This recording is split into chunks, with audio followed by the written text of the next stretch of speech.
Okay, so this is the main entrance to what would have been the Coram Foundling Hospital, and the original building is no more. I think it was demolished back in the 1920s when they decided to move the Foundling Hospital to Berkhamsted. Right, there's not many in the original buildings left. This is one here. And this would have been the reception for the babies. And this side is the girls' side on the right. And the boys' entrance, or the boys' part, was here. This. So if you look in here, and I'll put some pictures up. If you look in here.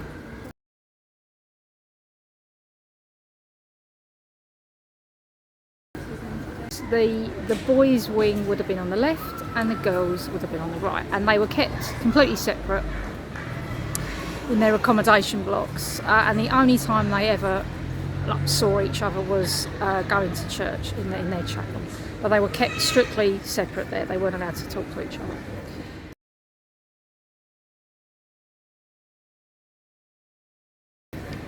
So let's get some bearings as to where we are. This area is Bloomsbury, Fitzrovia, and we've just come up on the tube, Russell Square, which is to the north over the back here, and this is Lambs Conduit Street here, and that goes into Fearballs Road, and then the other side of Fearballs Road is Holborn, so that's the area we're in. It's quite interesting, right down the end of this road.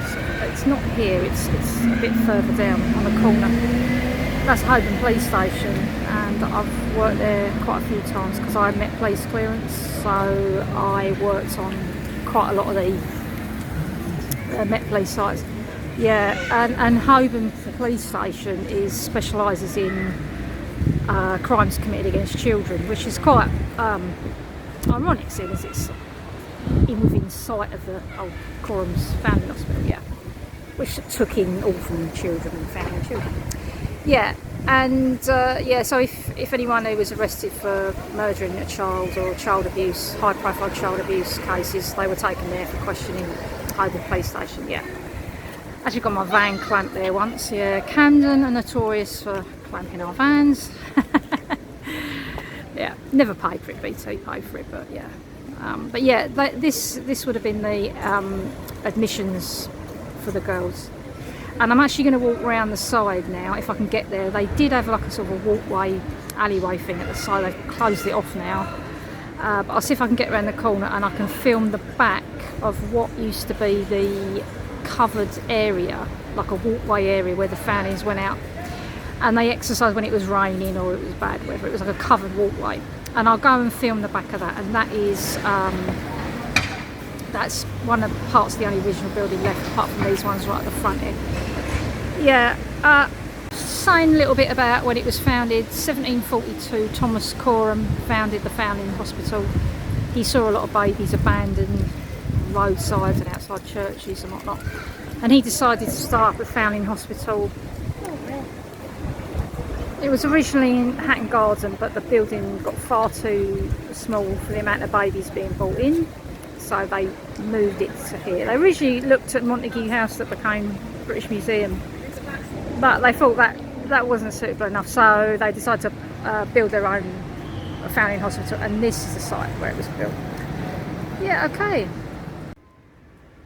Right, so this is where at the sort of right side of the site, and this structure here would have been the covered walkway that the Foundlings would have gone outside to play, and if it was raining or if it was awful weather, they'd have gone under this covered walkway.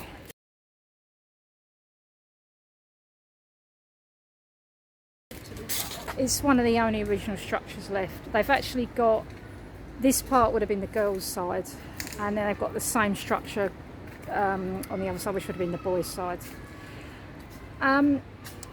I originally came to film up here in 2018. This was a year after I published my book, Amy, Story of a Coram Foundling, back in 2017. And I did this vlog to accompany it, but it was far too long.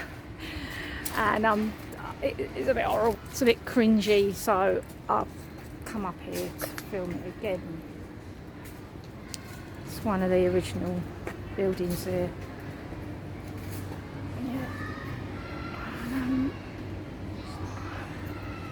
And my story starts in the 1780s when Amy's brought in as a foundling, and she spends the first 5 years with a nurse of like a foster family out in the countryside, and then she comes back at the age of 5, and her and all the other foundlings would have been brought up to Foundling Hospital until the age of 14, when they were sent out to do, the girls would have gone domestic service for servants, and the boys would have gone off to either the army, the navy, or in apprenticeships to learn trades at the age of 14.